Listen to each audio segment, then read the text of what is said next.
Juno se réveille seule dans son appartement et trouve un mot de sa mère, lui indiquant que le reste de la famille est sorti et lui demandant de faire les courses car il n'y a plus grand-chose à manger dans le garde-manger. Il lance un jeu sur son ordinateur et commence sa streamer. Mais son amusement est interrompu lorsque ses camarades de jeu lui conseillent de regarder les informations à la télévision.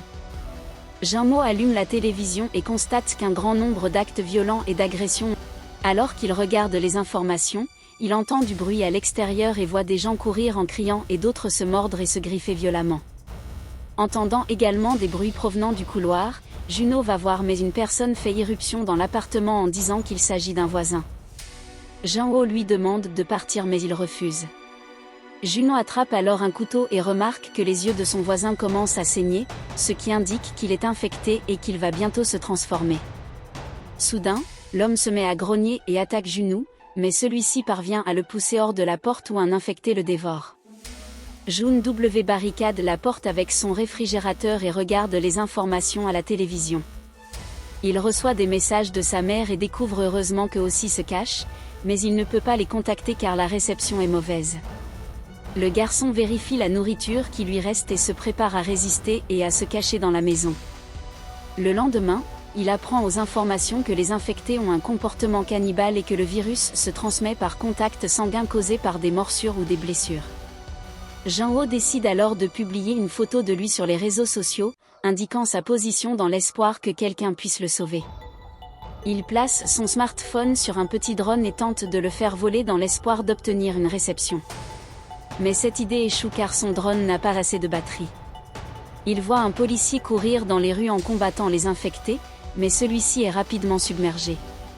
Soudain, il entend des bruits provenant de la porte. L'infecté a réussi à déplacer le réfrigérateur.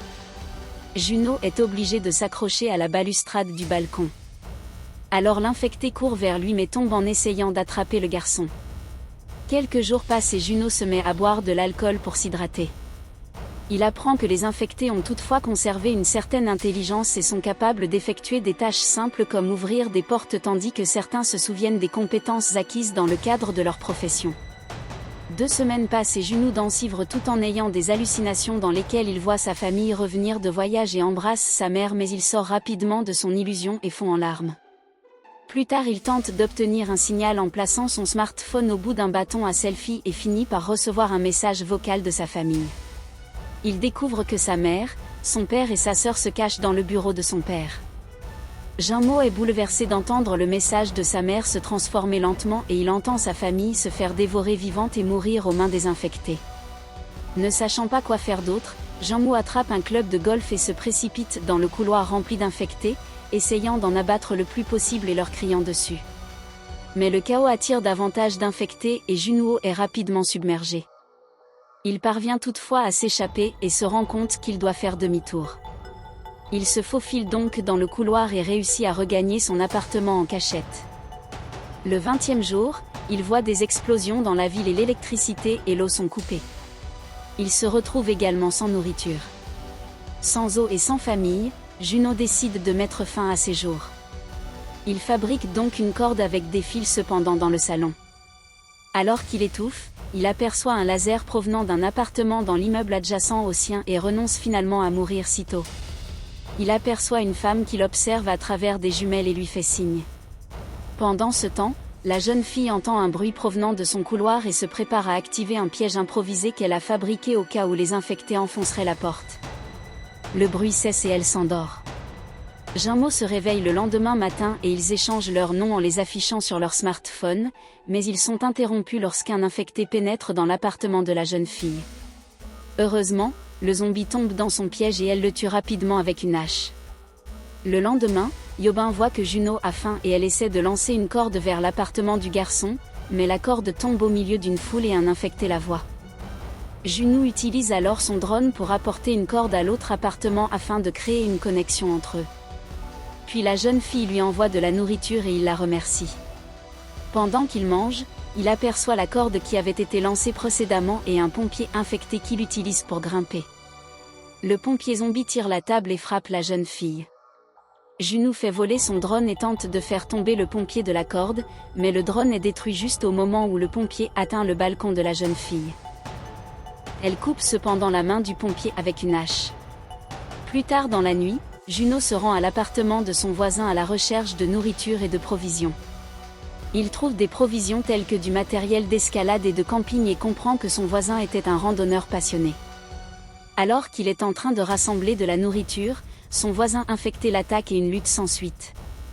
Junmo parvient à s'échapper de l'appartement en emportant de l'eau, de la nourriture et quelques provisions dont une paire de talkie-walkie qui envoie à la jeune fille et les deux commencent à communiquer. Ils partagent un repas ensemble et se rendent compte qu'ils aiment la même nourriture. Juno la remercie de lui avoir sauvé la vie mais Yobin refuse de s'attribuer le mérite affirmant qu'elle ne lui a pas sauvé la vie. C'est lui qui a sauvé sa propre vie en décidant de survivre et il s'avère qu'elle aussi a tenté de se suicider par désespoir. Quelques jours plus tard, la horde de zombies pénètre dans leurs immeubles et les infectés courent dans les couloirs à la recherche de survivants. Yobin constate que le 8e étage de l'immeuble de Juno est le plus calme et elle dit qu'il devrait s'y rendre. La jeune fille repousse les infectés dans les rues et trouve un pistolet pour les combattre, mais elle est presque submergée. Soudain, Juno apparaît et les deux se dirigent ensemble vers le 8e étage de l'immeuble. Là, ils rencontrent un groupe d'infectés et se retrouvent coincés dans un couloir. Mais heureusement, une porte s'ouvre et un homme apparaît pour les sauver des infectés. Ils entrent dans l'appartement de l'homme et partagent un repas. L'homme leur dit qu'il a entendu parler de l'arrivée de secours par la radio et qu'ils viendront bientôt les sauver. Juste après avoir mangé, Yobin aperçoit une photo d'un couple et de leur enfant. Elle voit également des bouteilles de lait, mais ne voit aucun signe d'un enfant. Elle demande donc à l'homme où est son fils, mais celui-ci répond qu'il n'a pas d'enfant. Soudain, Juno s'évanouit et la jeune fille se rend compte qu'ils ont été drogués. L'homme traîne Yobin dans une pièce où sa femme infectée est enfermée. L'homme les remercie d'être venus car sa femme n'avait pas mangé depuis des jours. Puis il enferme Yobin avec sa femme et verrouille la porte.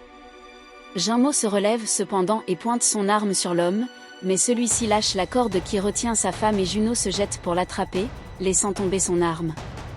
Yobin l'entend crier tandis que l'homme dit à Juno qu'il le laissera vivre tant qu'ils entendront les cris à l'intérieur de la pièce.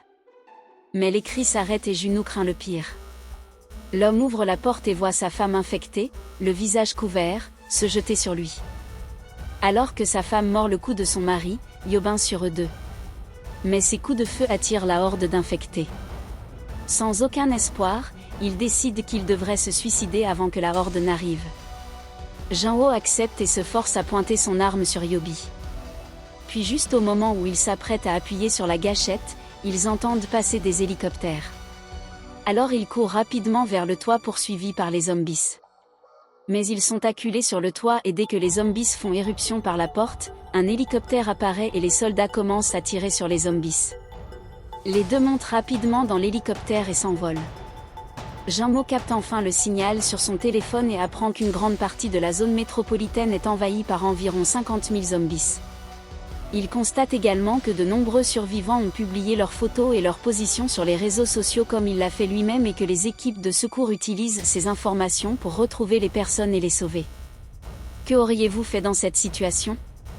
Écrivez-le dans les commentaires et abonnez-vous à la chaîne pour d'autres vidéos comme celle-ci. Merci d'avoir regardé.